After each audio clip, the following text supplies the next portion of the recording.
Hello નમસ્કાર મિત્રો, મારી યુટ્યુબ ચેનલમાં તમારું હાર્દિક સ્વાગત છે। આજે આપણે વાત કરવાના છીએ બાપલ ગઢવી અને ગોળિયા મલ સાથેની ઘટના। ભાલ પ્રદેશ અને સૌરાષ્ટ્રની વચ્ચે પાઘડીપણે પથરાયેલા એ કનેર વિસ્તારમાં ભીમનાથથી 2 ગાંવ છેટે ચોકડી નામનું ગામ આવેલું છે। આ ગામમાં બાપલભાઈ કરીને બેઠી દડીનો ચારણ રહે, પગમાં બરવાળી જોડા, પાણકોરાની પછેડી અને કસોવાળું કેડિયું પહેરે, માથે ડબલ આંટીની પાઘડીને હાથમાં બંડુંગો એટલે ગેડીઓ રાખે।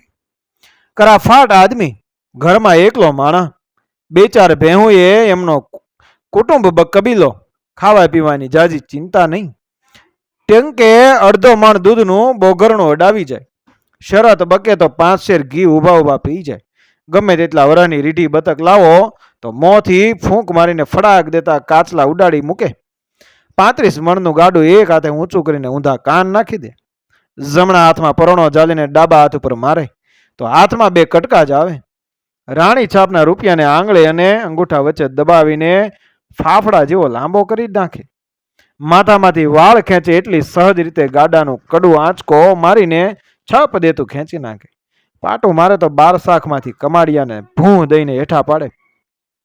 ગઢવી વાર્તાને દુહાના કેનારા એવા જબરા, ચોરે બેસીને વાર્તાયું માંડે તો ગામ આખું ભેળું થાય, સવાર સુધી કોઈ ઊભા થવાનું નામ ન લે, એવા તો એ જાડા બળિયા। પણ બાપલ ગઢવીની વિશેષ ખ્યાતિ તો કાંડા બળિયા તરીકે બંધાયેલી। ચોકડી ગામમાં એક દિવસ ગોળિયા મલ આવ્યા, ચોરાના ચોક વચાળે ખેલ નાખ્યો, જાત જાતની રમતો બતાવી, ભાત ભાતની અંગ કસરતોથી કરામતો બતાવીને બધાને દંગ કરી દીધા। એમાં એક ગેડિયો કહે, મારા કાનની એ બૂટ ઝાલો, હું આમ કરીને મુકાવી દઉં। એમ કહીને ચોટલી ફગફગાવતા ગોળીએ માથું ધૂણાવ્યું ને કહ્યું, હું હારું તો રૂપિયો આપું, જીતું તો રૂપિયો લઉં। ભેહું પાવા નીકળેલા બાપલ ગઢવીએ જોયું કે કોઈ જુવાનીઓ ગોળિયાની બૂટ ઝાલવા તૈયાર નથી, આ તો મારો ગામનું પાણી માપી દેશે। ગઢવી કહે, ગોળિયા તારી બૂટ હું ઝાલું તો આવો આગળ કહેતા ગોળીએ કાન ધર્યો। ગઢવીએ બૂટ ઝાલી, બરોબર ઝાલજો હો ગઢવી કહેતા ગોળીએ ઢોલકી વગાડવા માંડી। પળવારમાં તો ગોળીએ માથું હલાવીને ગઢવીના હાથમાંથી તેલવાળી બૂટ મુકાવી દીધી। બાપલભાઈ આ તો આપણું નાક વઢાયું, ગામવાળા બોલી ઉઠ્યા। ગોળીઓ તાનમાં આવીને ઠેકડા મારવા મંડાણો, છે કોઈ મરદનો બચ્ચો? ગોળિયાની બૂટ ઝાલનારો? કાં ગઢવી ગોળિયાની બૂટ ફરીથી ઝાલવી છે? આ ફેરા 5ની શરત। ગઢવી કહે, ધાણ ખમ એટલે ધીરજ રાખ બાપ, વિચાર થાય તો તારી બૂટ ઝાલવી ખરો। આ સાંભળી છાતી ફૂલાવીને પોતાની જાતને શાબાશી આપતા એ ગોળિયા ગઢવી આગળ કાન ધર્યો। ગઢવીએ ધૂળની સપટી ભરીને ઠાવકાઈથી ગોળિયાનો કાન ઝાલ્યો। જુવાનિયા પડકારા કરીને ગઢવીને પાણી ચડાવવા એ લાગ્યા। બાપલભાઈ બાપ રંગ જાય મેં નહીં તો આ મલક આખામાં આપણી ટરાયું કરશે। બીજા ગોળિયાઓએ ભલકારા આપવા માંડ્યા, ઢોલકી પર દાંડી રમવા માંડી। ગોળીએ માથાનો માર્યો ઝાટકો, ગઢવીએ માર્યો સામો આંચકો, ખેતરમાંથી લાણો ખેંચી નાખે એવી રીતે ગઢવીએ ગોળિયાનો કાન મૂળમાંથી ઉબેલી નાખ્યો અને ઠાવકાઈથી બોલ્યા કે, લે બાપ ગોળિયા આ તારો કાન મને ન ખપે, લાવ 5 રૂપિયા, મારા ડોબા બસાડા તરસ્યા ઉભા છે। કાન વગરનો બૂચો ગોળિયો રાડ પાડી ઉઠ્યો। ગઢવી તારી ગા, આ સાળો એટલે અખતરો જિંદગીમાં ફરી વખત મેં કરું। મારા બાપ એ વખતે ભીમનાથ મંદિરનો પાડો ખેતરમાં રેડો રખડતો એટલે સીમની લીલી કુંજાર મોલાતું ખાઈને ખૂબ વકરેલો, એને ફર એમ ન કહેવાય। પાડો જે માર્ગે ચારો કરવા જાય તે માર્ગે કોઈની દેન એટલે હિંમત નહીં કે જઈ શકે, એકલ દોકલ માનવીને તો ભાળ્યો મૂકે નહીં। આવી તો પાડાની રાડ, મહત પણ મૂંઝાણે કે હવે શું કરવું। ત્યાં કોઈએ કીધું કે બાપલ ગઢવીને બોલાવો ને, અમથું પાણી બહુ પછાડે છે, તેના પારખા લેવાશે ને આપણું કામ થઈ જશે। મંદિરનો માણા ગઢવીને બોલાવા દોડ્યો। ગઢવી હાંજે બેઠા બેઠા આંટીઓ વળીને ઈંઢોણી થઈ ગયેલી, શિંગડાવાળી હાથીના બચડા રોખી ખડલીને એટલે ભેં ધોતા હતા। માણે આવીને મહંતનો સંદેહો કીધો। ગઢવી બોલ્યા, મહારાજને કહેજો મોસુંજણામાં ભીમનાથ પોગી જઈશ, લ્યો આ દૂધ પીવો। એમ કહેતા આવેલ માણસને ફીણથી ફળતા શેડકડા દૂધની કહાની તાહળી ભરી દીધી। બીજે દી રાજા કરણના પોરે એટલે સૂરજ ઉગતા બાપલ ગઢવી ચોકડીથી ભીમનાથ જવા ચાલી નીકળ્યા. પાદરમાં ઉભેલા માથોડું ઊંચા ગાંડા બાવળનો કાંટાળો દંડીકો એટલે સોટો કાપીને ભેગો લીધો અને ભીમનાથ પહોંચ્યા. ત્યાં મહંતે કહ્યું કે બાપલભાઈ, આ પાડો હમણાં કો બહુ કર્યો છે, એને વશ કરો તો વડના દીકરા કહું. વડના દીકરા એમ લુખા લુખા મેં ત્યારે કેમ? પાડાને મિયાની મીંદડી કરી દઉં તો હાલશો શું? તમે રાજી થઈને માગો એ મારે ન જોવી, એ તમારું. રોંડા મોર પાડાને તમારા પગ આગળ લાવીને ખડો કરી દઉં તો મણ ખજૂર હાલજો. મહંત કહે, ગઢવી મણ નહીં, સવા મણ પૂરી. સગા હાથે જોખાવી હાલ્યો. ગઢવીએ માથેથી પાઘડી હેઠે મૂકી, પછીડીનો કાછડો વાળ્યો ને હાથમાં કાંટાળો બળીયો લીધો.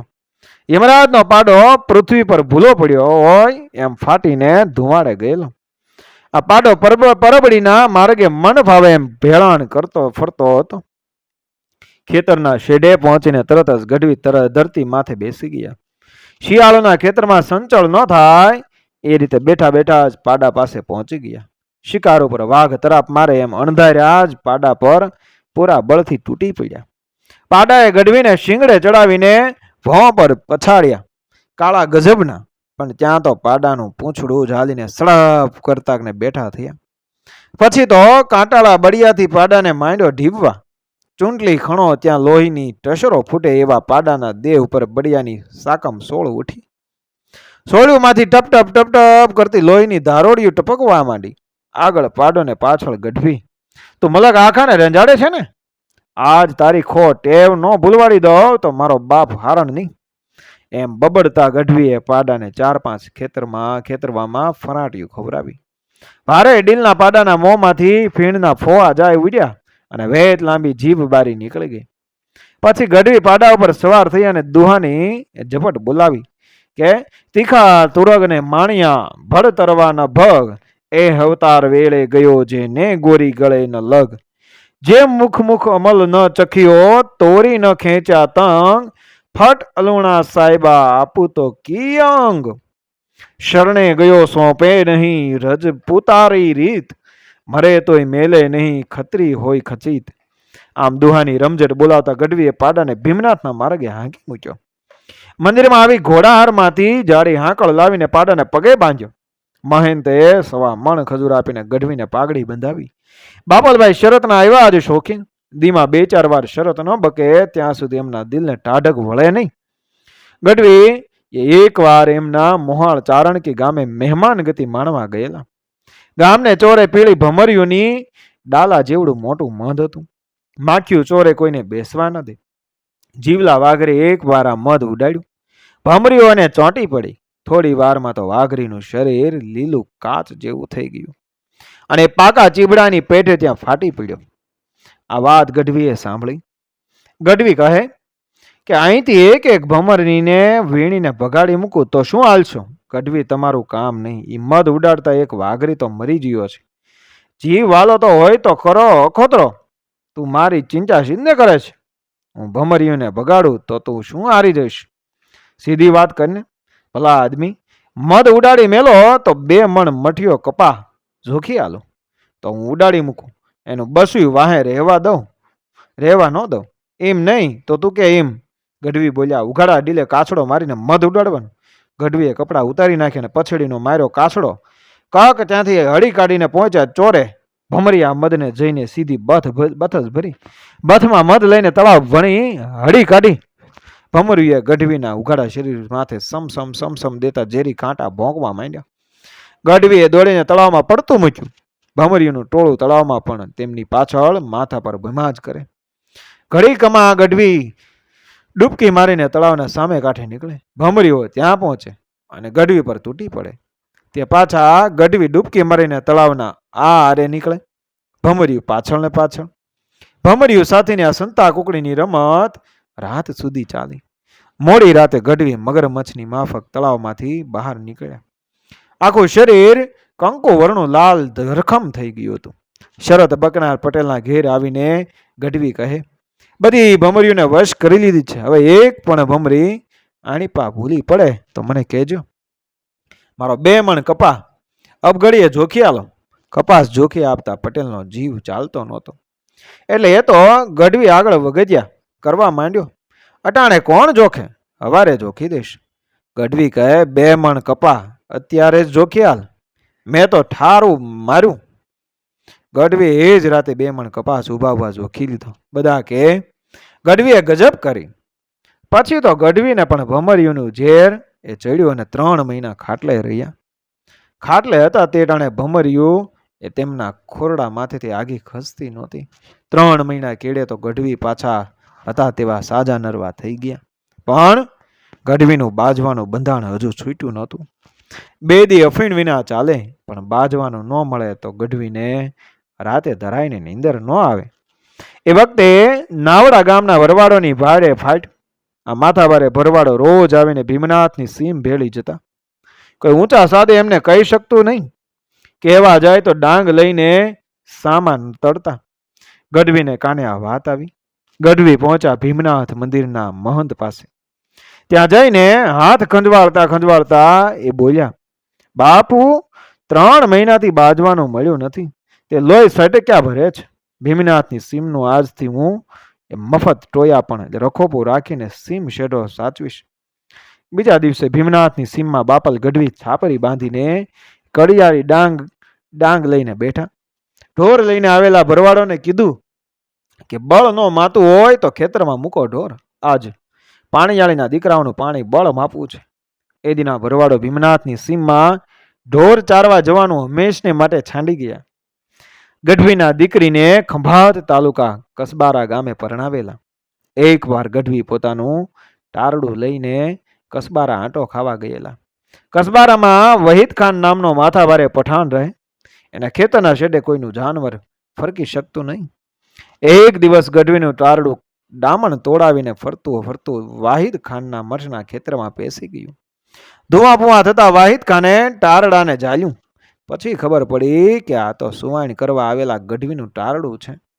ત્યારે ગઢવીને ટારડું પાછું આપવા આવેલા વાહિદ ખાને રાતી આંખ બતાવીને કહ્યું, ગઢવી, હવે ટારડાને બાંધી રાખજો. રેઢું મૂકો છો તે સીમ શેઢે અછો નુકસાન કરે છે. ત્યારે ગઢવીએ દુહો ઝાપટ્યો કે વાહિદ ખાને વાડ કરી નહીં, મઠ વહેવા બહુ મોડા, ખાસું ખેતર ખાઈ જવાના એ ગઢવીના ઘોડા. આ દુહો સાંભળીને વાહિદ ખાનનો ગુસ્સો ઓગળી ગયો. એને કહ્યું, બાપલભાઈ, તમારા ટારણા માટે સવાર સાંજ મઠનો ભારો મારા ખેતરમાંથી લઈ જજો. ઉતાણીનો તહેવાર એટલે બાપલ ગઢવીને ગોળના ગાડા મળ્યા હોય એટલો આનંદ. ધૂળની નાની પરપોલિયું કરીને 7 નાળિયેર ઊભા મૂકે અને હોય એટલે શરત બકે કે લાકડીના એક ઘાયે 7 નાળિયેર ફોડી નાખવું તો શું હાલશો? 15 શેર ખજૂર મળે તો લાકડીના એક ઘાય એકેય નાળિયેર ખાવા જેવું ન રહેવા દો. હોળીને દહાડે ગઢવી હાથમાં મણિકું લઈને ઊભા રહે અને કહે કે મણિકાના 10 ગાયે ગામ ફરતો આંટો મારી આવું તો શું હાલશો? 5 નાળિયેરની શરત લગાવો તો ગઢવી મણિકાના 25 ગાયે ગામ ફરતો આંટો મારી આવે. આમ હોળીના દિવસોમાં 2 કોથળા નાળિયેર અને 15-20 મણ ખજૂર શરતમાં જીતી જાય. પછી ગામ આખાને ભેગું કરી તળાવની પાળ ઉપર બધાને ઉજાણી કરાવે. 80 વર્ષની ઉંમરના બાપલ ગઢવીનું 7 વર્ષ મોર અવસાન થયું. એવો પાછળ વસ્તાર વેલો તો નથી મૂકી ગયા, પરંતુ લોકોને પ્રેરણા આપે તેવા ખુમારી ભર્યા અનેક પરાક્રમોની મીઠી યાદ તો અવશ્ય મૂકી ગયા છે. મિત્રો, વિડીયો પસંદ આવ્યો મારી ચેનલ સબસ્ક્રાઈબ કરો, ફોલો કરો, શેર કરો. મળી આવી જ ઘટનાને પ્રેરણાદાયક વાર્તાઓ સાથે આગળના વિડીયોમાં. બન્યા રહેજો મારી ચેનલ સાથે. જય શ્રી કૃષ્ણ, જય શ્રી રામ, જય ગઢવી.